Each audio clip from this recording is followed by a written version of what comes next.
Halo, selamat datang kembali di Bermatematika. Pada video kita ini, kita akan membahas tentang persoalan berikut. Kita punya bilangan desimal berikut ya. 0,101001 dan selanjutnya. Pertanyaannya, apakah ini merupakan bilangan rasional? Ini soal saya lihat di salah satu soal latihan pada videonya Pak Wono Setia Budi. Ya. Oke, jadi gimana kira-kira? Ini apakah dia rasional ataukah tidak rasional? Dalam kata lain, apakah dia rasional ataukah irasional? Nah, apa keteraturan dari si bilangan desimal ini ya? Ini pertama kali kita punya nolnya 1 buah, kemudian nolnya 2 buah, nolnya 3 buah, nolnya 4 buah, nolnya 5 buah dan selanjutnya ya. Nah, ini menurut Anda kira-kira ini meskipun ini teratur, apakah bilangan ini digit-digitnya berulang? Jadi apakah ini bisa kita tuliskan katakanlah sebagai 0,A1 A2 A3 misalkan sampai AM plus AM, kemudian setelah itu dari digit AM plus 1 sampai AN dia berulang. Mungkin seperti ini enggak?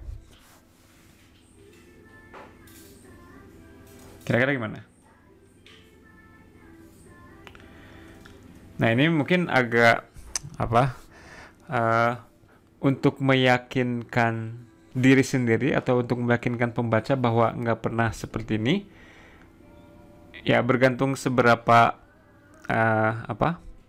seberapa bukti yang ingin kita sampaikan. Tapi kalau secara intuitif ini kan semakin lama banyak nolnya akan semakin banyak. Jadi misalkan di sini mula-mula nolnya 1 buah, kemudian 2 buah, 3 buah, 4 buah, 5 buah, 6 buah. Jadi kalau ini berulang, harusnya banyaknya nolnya akan fix, banyaknya nol yang ada di sini nih, katakanlah ya. Total nol yang ada di sini akan tetap. Akan tetapi kita lihat banyaknya nol ini akan selalu bertambah. Dengan demikian ini nggak mungkin berulang seperti ini ya.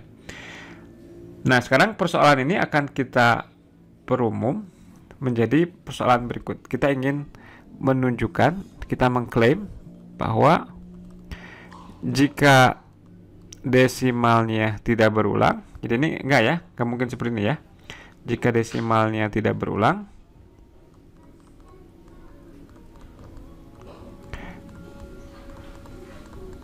maka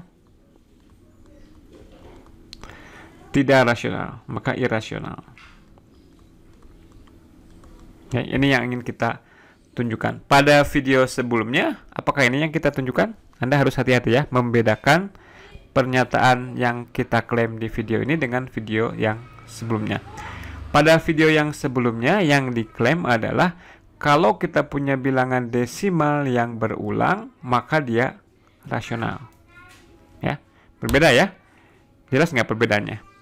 Jadi ini yang telah dibuktikan.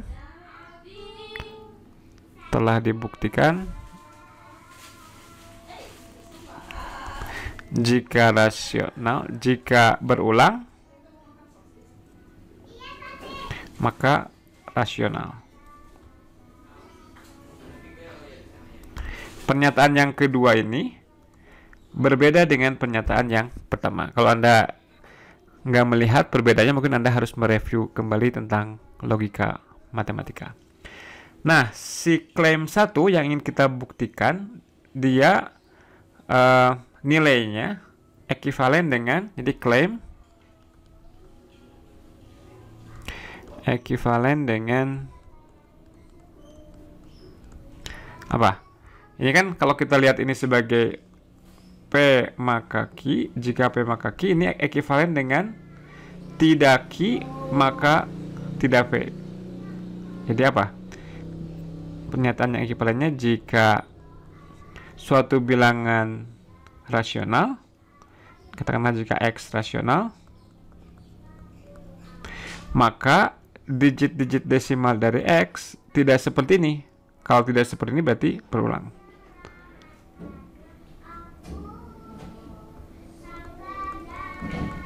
Maka digit X berulang.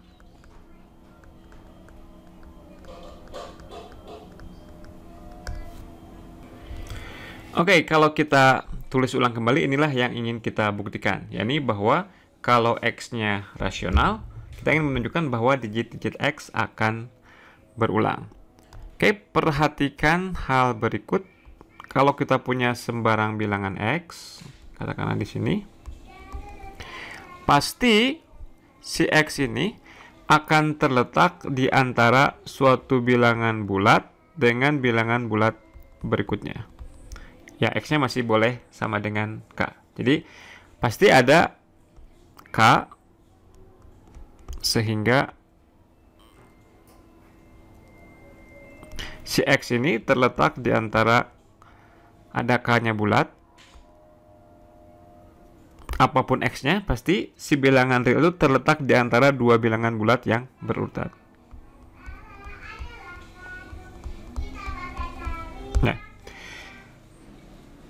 Oke, nah berarti si X ini bisa kita tuliskan sebagai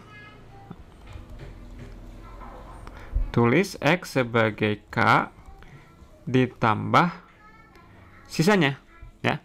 Sisanya, nah karena jarak dari K ke K plus 1 itu jaraknya 1, berarti jarak dari K ke X, ya jaraknya akan non negatif dan kurang dari 1. Jadi ini K ditambah sesuatu, ya. K ditambah P per Q. Karena kan si X-nya rasional tadi. Berarti bilangan bulat ditambah suatu bilangan rasional. Dengan si P per Q-nya di antara 0 dan 1. Nah, sekarang kita akan tunjukkan bahwa si P per Q ini digit-digitnya akan berulang. Kalau P per Q digit-digitnya akan berulang, berarti demikian juga dengan X. Karena X kan hanya K, sekian, ya. Dengan digit-digit di belakang komanya berasal dari bilangan P per Q.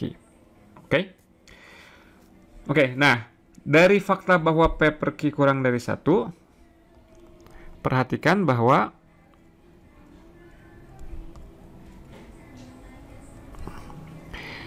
si P ini akan terletak di antara apa? P ini akan lebih besar dari 0 dan akan kurang dari Q, ya. Jadi ini kalau si kesamaan ini semua suku-sukunya kita kalikan dengan Q, ya, maka kita dapatkan P terletak di antara 0 dan Q. Oke. Nah, sekarang tinjau bilangan-bilangan berikut. Tinjau bilangan P, 10P, 100P, terus sampai 10 pangkat Q kali P, ya. Ada berapa banyak bilangan di sini? Ini mulai dari 10 pangkat 1 sampai 10 pangkat Q ada Q buah bilangan. Bersama-sama dengan si P ini ada Q tambah 1 bilangan. Ya. Nah, sekarang apa? Di antara ini ada berapa banyak bilangan bulat yang lebih besar sama dengan 0 dan kurang dari Q. Jadi ada persis sebanyak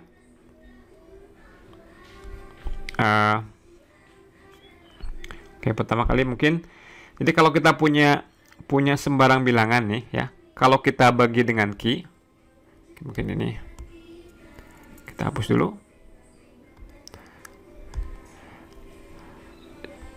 Jika Z bulat, ya, maka ketika Z ini kita bagi dengan Q, ketika Z dibagi dengan Q,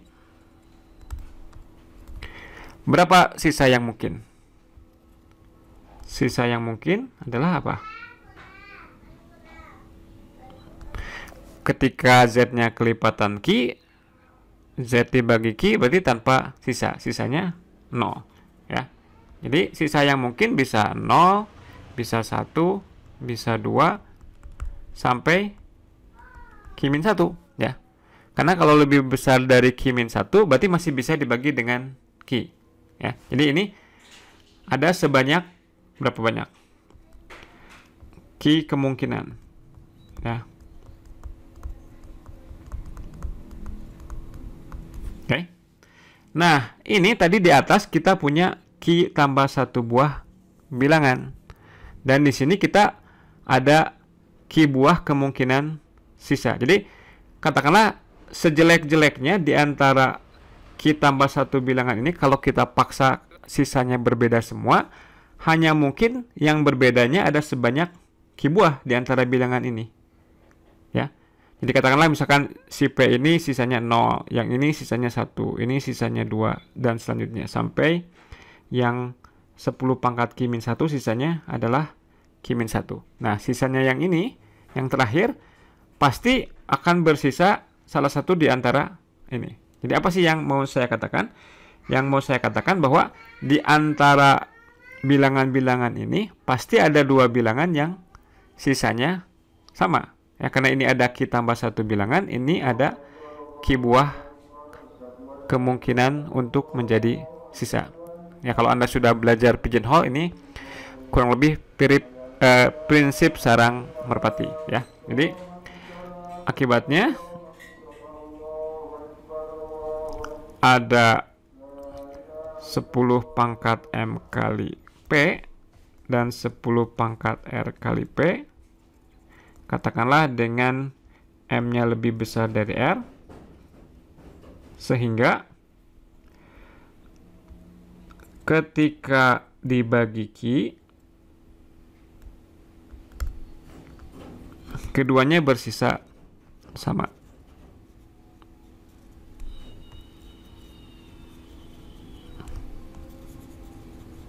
Ya. Berarti apa? Kalau keduanya bersisa sama, katakanlah si 10 pangkat MP-nya ini kalau kita bagi dengan Q, ini hasilnya adalah K1 misalkan, sisanya adalah S.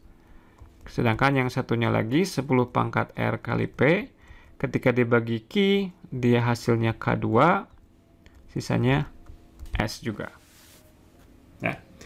Nah, dari persamaan bintang, kalau kita kurangkan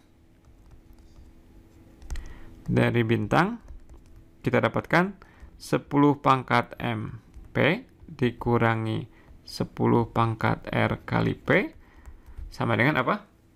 Ini dikurangi itu ya, S-nya hilang, ini tinggal K1 kurang K2 dikalikan dengan Q ya. Ini kita tulis ulang sebagai 10 pangkat M dikurang 10 pangkat R dikali P per Q sama dengan, ini kita ganti aja ya, si K1 min K2 nya menjadi K, dengan K nya sama dengan K1 kurang K2 bulat. Oke. Nah, ini apa konsekuensinya? Oke. Ini kita terus ulang lagi seperti ini. Apa konsekuensi dari informasi ini? Oke, kita misalkan ya. Misalkan tadi si P per Q-nya kan dia merupakan bilangan desimal, bilangan real yang kurang dari 1. Jadi kalau kita tuliskan desimalnya, ini pasti berbentuk 0, sekian-sekian ya. 0, katakanlah A1, A2, A3, AN, dan selanjutnya. Ya. Oke. Nah, sekarang si 10 pangkat M P per Q hasilnya apa? Berarti si M buah digit-digit yang di belakang koma akan kita geser ke depan koma. Jadi A1, A2, AM, AM plus 1, AN, dan selanjutnya. Sedangkan si 10 pangkat R P per Q dia menjadi A1, A2. Berarti kalau dikalikan 10 pangkat R, kita geser sebanyak R buah digit. Ya. Tadi karena R-nya lebih kecil dari M, berarti CM-nya itu ada di sini. Ya. Kurang lebih seperti ini. Ya. Nah, menurut persamaan double bintang ini, kalau kita kurangkan yang atas dengan yang bawah, kita akan mendapatkan suatu bilangan bulat. Ya. Berarti gimana? Berarti ini kan yang ini tuh sama aja dengan ini ditambah yang di belakang koma. Kemudian yang bawah sama dengan ini ditambah di belakang koma. Jadi karena 10 pangkat M P per Q dikurang 10 pangkat R P per Q sama dengan ini A1, A2, AM. Ini yang di depan itu adalah bilangan bulat ya. Mungkin kita tuliskan seperti ini. Ya. Ini bilangan bulat yang digit-digitnya ini ditambah dengan 0, A1 AM plus 1 AN dan selanjutnya dikurangi dengan A1 A2 sampai AR ditambah 0, AR plus 1, ada AM di tengah-tengahnya, kemudian AN dan selanjutnya. Oke. Ini katanya hasil pengurangan ini bulat, yang ini kurang ini bulat ya. Berarti ini akan sama dengan bulat ditambah 0, AM plus 1 AN dikurang dengan 0, AR plus 1 AN dan selanjutnya. Oke. Nah, karena tadi ini hasilnya bulat, berarti yang ini juga harus bulat. Ya. Berapa nilai yang mungkin dari bilangan bulat yang ini? Mungkin nggak dia lebih besar sama dengan 1? Mungkin 1 nggak nilainya? Ini kedua bilangan ini dua-duanya kurang dari 1. Positif dan kurang dari 1. Maka selisihnya nggak mungkin lebih besar sama dengan 1. Berarti agar selisih ini merupakan bilangan bulat, maka haruslah keduanya merupakan bilangan yang sama. Jadi haruslah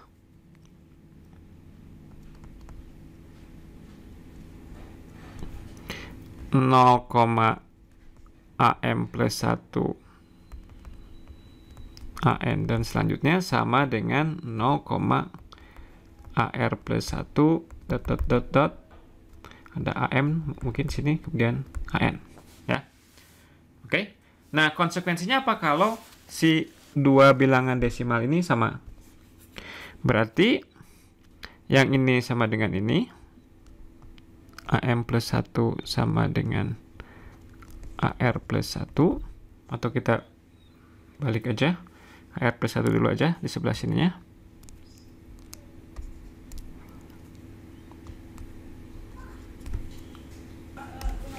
Oke, kalau kita lanjutkan, berarti setelah yang ini sama dengan yang ini, berikutnya, indeks yang berikutnya adalah R plus 2 sama dengan ini. Kita lanjutkan terus, sampai kalau kita jumlahkan, tambahkan kedua-duanya dengan M min R, maka ini juga kita tambahkan dengan M min R. Tapi ini sama dengan apa? Ini sama dengan A M. Ya. Oke, berarti apa? Berarti yang bagian ini nih, 0, AR plus 1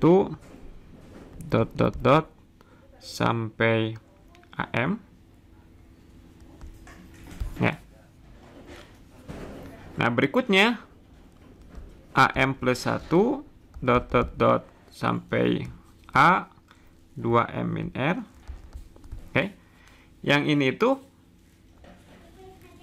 sama dengan yang ini. Ya, kenapa? Karena tadi AR plus 1-nya sama dengan AM plus 1. AR plus 2-nya sama dengan ini. Berarti ini tuh bisa kita tuliskan sebagai 0, AR plus 1 AM. Seperti ini. Jadi, si bilangan PQ-nya berulang mulai dari digit yang ke R plus 1. Jadi P per Q-nya sama dengan 0,A1A2 AR, kemudian AR plus 1 AM, dan ini terus berulang seperti ini. Dia berulang. Jadi kita berhasil menunjukkan bahwa P per Q-nya haruslah berulang. Karena P per Q-nya berulang, dan tadi di awal itu si X itu sama dengan suatu bilangan bulat ditambah P per Q, maka digit-digit X juga akan berulang. Berarti kita berhasil menunjukkan apa? Kita berhasil menunjukkan jika kita punya suatu bilangan rasional, maka pastilah digit-digitnya berulang. Nah, konsekuensinya kalau kita ambil kontraposisinya, apa yang kita dapatkan? Jadi barusan, jika rasional, maka berulang. Kontraposisinya adalah jika tidak berulang, maka pastilah irasional. Karena yang ini tidak berulang, kita bisa menjamin bahwa bilangan tersebut adalah bilangan irasional. Oke, demikian saja perjumpaan kita kali ini. Terima kasih atas perhatiannya. Tetap selalu bermatematika. Salam.